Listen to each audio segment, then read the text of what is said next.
We're entering our Old West gallery. I saw way too many Westerns as a kid, so this is one of my favorite places. We're walking past the Colt and Winchester exhibit, Smith & Wesson, Remington, Merwin, Hulbert's on the other side of the case. But what I wanted to show you here was the development of the repeating long gun.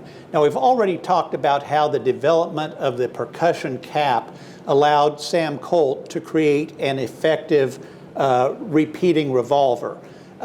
He made percussion revolvers. The problem was, if you're familiar with shooting percussion long guns or revolvers at all, you know that there is a gap between the barrel and the cylinder, and little particles of lead and burning powder fly out of that gap.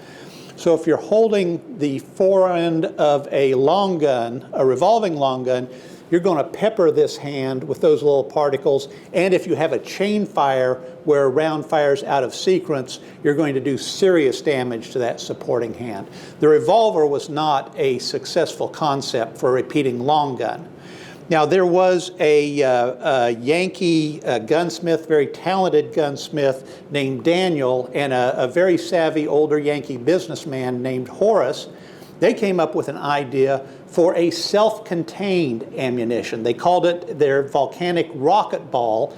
It was a lead bullet with a hollow base that was filled with gunpowder and then a primer glued to the base so that they had a self-contained round. You didn't have to have the separate percussion cap and loose powder and lead ball. It was all in one unit.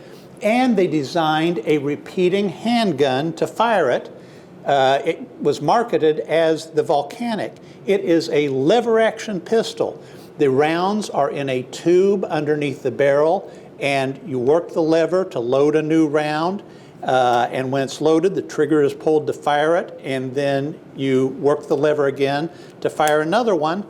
And this gun, again, was a miserable failure. Horace Smith and Daniel Wesson said, "We're giving up on this. Let's build a metallic cartridge revolver," and they formed a second partnership, Smith & Wesson, and again, from that point on, they were a going concern. However, they had an investor that was working with them on the Volcanic, and he said, "I like that idea." His name was Oliver, and he purchased the rights from the lever-action pistol design, and he began producing them himself with help from a guy named B. Tyler Henry. They said, "You know, this is a miserable pistol, but I bet it'd make a pretty good rifle." Oliver Winchester and B. Tyler Henry developed first the Henry rifle that was a very successful lever-action repeater during the Civil War, and from there on in 1866 they began manufacturing under the Winchester name, and the Winchester lever-action became the first widely successful repeating rifle, and of course is strongly associated with the American West.